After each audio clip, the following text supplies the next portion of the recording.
Hi folks, Mark here, bringing you my review of Fall Guys, a game that is actually quite hard to explain just what it is. It's like a cross between Takeshi's Castle and It's a Knockout, but with minions, and it's Battle Royale. Well, sort of. I guess you'll get the best idea by watching the footage in the background. Anyway, it's online play only, and 60 players will go into a match, which consists of several rounds, and some players are eliminated after every round. The idea, of course, being to be either the last person standing, or the first one to grab a crown at the end of the final round. I'll quickly add, although I called it Battle Royale, that was kind of in jest. You are playing against the other players, but there's no real violence in this, unless you include throwing people off platforms to their doom. Violence? But within any one particular match, you'll play a series of different games. They are chosen at random. Some will involve scrambling over assault courses with various obstacles, mostly the other players getting in the way. Some are going to involve some jumping and platform skills. And there are some team games in here too, where you'll be put in with some random teammates trying to nick all the balls in a match or score the most goals. And how well you do in each match before you get eliminated will determine how many points you get overall, and points are used to unlock new costumes and emotes and cosmetic things.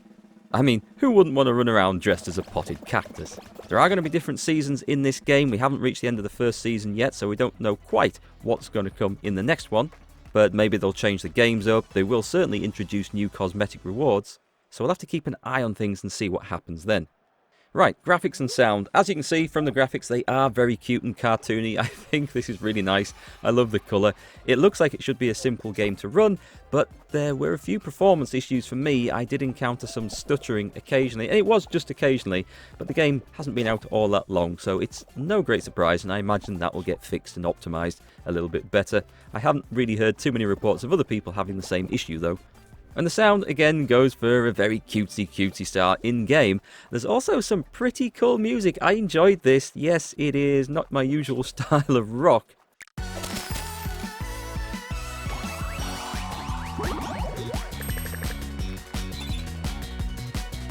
But I found it had quite a catchy beat. So generally, thumbs up from me on both regards. Okay then, on to the likes and dislikes, and let's start with the good stuff. I think I've already said that I enjoyed the music. It's got this really good, catchy vibe to it, and you almost find yourself tapping your feet along to the beat in between games. The music is just fun, which also sums up the game. It is just a fairly fun and innocent sort of game, and when I say fun, it can get a little bit frustrating at times and feel like everything's out of your control. But overall, there's nothing really sinister about it. It's not trying to force any particular story or plot onto us. It's not trying to fill our faces full of gore and violence.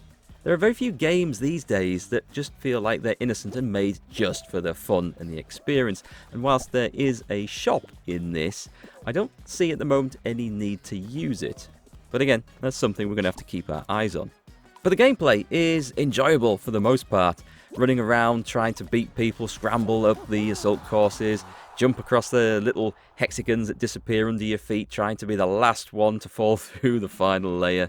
Watching someone else get whacked by the whirligig windmills as you're trying to pile through to that finishing line. And the odd times that someone might get shoved off an edge by accident or otherwise due to your actions. It just makes you chuckle and laugh. It's also the sort of game that you can just pick up and play at any time. You don't need to invest hours and hours and hours and hours into grinding this, or have huge long play sessions to try and complete something or achieve a goal in that particular day. At least not at the moment. Again, this is going to be played out season by season, so we're going to have to constantly just watch what the developers do with this and what direction they take. But playing the game in short bursts is easily the best way forward. Pick it up, play for half an hour, to the point where you almost find yourself getting frustrated, and then just stop and do the same tomorrow. There's not a whole lot you're going to lose, apart from maybe some seasonal cosmetic rewards, but do we really care about those? As long as the rewards only ever remain cosmetic, it doesn't affect the way you perform or do anything in-game. The moment it does, then alarm bells will be going off. But at the moment, if you're dressed as a pirate, or a cactus, or a bear, or a pigeon, it doesn't matter. Do you really care? It gives you something to aim for if there's a particular outfit you wanted, but there's no need to grind. You can play this for fun and enjoy it, and I've been playing it with my kids as well. It's one of the few games that you can really jump in as a family, although whether you will still be talking to each other at the end of it, Yes, I have played Overcooked. I know what it does to friendships when you try to play as a team. But that's another issue, and generally, the game is just fun and enjoyable. Also, it's not too expensive, it's reasonably cheap compared to most of the games. It's currently £15.99 UK price on Steam. And yes, the game is fairly basic, fairly limited, fairly simple, but it could be something you get an awful lot of entertainment out of for the price. So, the fact that you don't need to shell out a lot of money for something that you might end up being disappointed with, I think is always good. And now, as ever, there are some bad points which really do need discussing. For starters, I found the time in between rounds. You get into a match, 60 players, you play the first round, 20 are eliminated. You then have this time slot before the next round starts. And that can feel like it goes on forever. I mean, you've already got all the players in the match who are going to be there. There can't be more players joining. It's not waiting for more people to join. But it seems to take an age to select the next match. Now, I do wonder if the time taken is dependent on the connection of the slowest person in that group, because, everyone needs to load the maps in and stuff. But sometimes it feels like, considering that each round is very short as well, it can be over very quickly, sometimes it feels that you spend more time waiting for a round to take place than you do actually playing that round. That's never a good thing in any game. Perhaps they'll address that and improve performance or do something to change that in future seasons. I would like to see an improvement there. But yes, it did get to me a little bit. And speaking of these rounds, there is a lot of randomness about what rounds you get. I mean, at the start, you will typically see seesaws or the DoorDash one. Okay, it's random. It's random. It's like getting a different map in a proper Battle Royale game. But sometimes you feel like, I've played this for an hour and seen the same matches over and over again. I want to play the one where you have to memorise the fruit squares and stand on them. I want to play the one where you battle over the rolling log things. And sometimes you just don't get those. You get a repeat of the same ones over and over. And you think, I'd love to play the football one and be in a team. But it's completely random as to the ones you get. And sometimes it's nice and it throws up a good mix, and that's cool. Other times, you will just be stuck playing seesaws over and over again in every match that you try to join. And if you don't like the seesaws map, then tough. Multiplayer is also a funny thing in this. You can join as a team with friends, which I always think is great. But it doesn't really feel like you play as a team in the matches in this. It's weird. There are a few team games, but again, they are random as to whether you get assigned on them. And if you go in with friends, they will be on your coloured team. At least that's been my experience so far. I've never seen one that split us up. But here's the thing. If you get knocked out of a match or you finish, you can switch your camera around to watch another player. It's really, really hard to find one of your teammates because their name is not displayed on the screen anywhere. So you'll be flicking around trying to look at your mate's monitor if they're in the same room. Good luck with that if you're playing online co-op. To try and find out what they're wearing, to try and work out whether you're following the right character or not.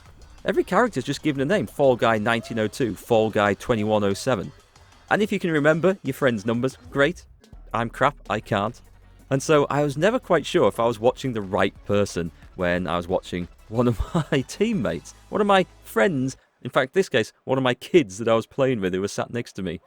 And also, the team thing makes just no difference at all if you're not actually in a team match. You're just going in all doing your own random scramble towards the finish. So I would love for them to do something with the multiplayer side of it to make it feel more like you were playing as a team. Now, I mentioned that the game can get frustrating sometimes, and it certainly can, because there's quite often a feeling of, well, you're at the mercy of either bad luck or just everybody else's stupidity. And in the case of the latter, I will point you straight at the Seesaws game, where you will see people all jumping on to the wrong end of a tipping seesaw, which is guaranteed to plummet them into the abyss and take you with them. And sometimes you just feel like you get trodden to the floor under the pounding mass of feet storming over the top of you on any particular game. Sometimes it's really funny, but when it happens time and time again, or when you are just about to qualify and something just mashes you to the floor and everyone tramples you into the dirt, it gets kind of frustrating. Especially if you then carry on observing that match and see that the next round is one that you've been wanting to play all night, but the random generator never gave you. Yes, fun and games indeed. But here's the biggie, folks. Here's the biggie when your fun and entertainment can be spoiled by other people in the game. So far, this game has been highly prone to cheaters, and I've even managed to capture some on camera for you here. Yeah, these are people who have downloaded, bought, or whatever, speed hacks, jumping hacks, and are using it to cheat to win the game. And that is just one of the saddest things I have ever seen. A game like this, which is just supposed to be fun and entertaining, where there is no great rewards for winning other than the entertainment you get for doing it, and people are cheating in it. It is so utterly, utterly sad. But it's also a bit of a fault of the developer that they never expected this to happen. They have actually, today, as I'm recording this, tweeted that they are working on an anti-cheat system, and that should be out fairly soon, I think, for the next season. But still, this sort of thing should have been predicted. I mean, it's not like nobody's ever cheated in an online game before, right? Ooh, shock, horror. They never saw it coming. So a bit of a shame, and also it's just really sad. But I guess as long as they're online games, people are always going to look for a way to cheat. So we'll just have to wait and see what the anti-cheat system looks like, how it works, and whether it's something that screws around with your computer like other games' anti-cheat systems have done in the past. So again, keep an eye on that, keep an eye on the updates, and check out the gaming reviews and news to see what happens. So overall, the game is definitely fun, especially if you keep the play sessions fairly short to avoid frustration and, of course, repetitive maps and matches coming up. As long as the cheats get fixed in a reliable manner, that'll be good, and that'll be definitely a +1 for the game. But as it is overall, I'll give it a strong 7.5 out of 10. I've enjoyed playing it. I will pick it up from time to time, play it with the family, play it with friends. And overall, for the price, I think it's pretty decent. So, folks, I hope you will enjoy Fall Guys if you dare to go out and play it. Let me know your thoughts in the comments if you've already played this and whether it's the sort of thing you would consider playing in the future.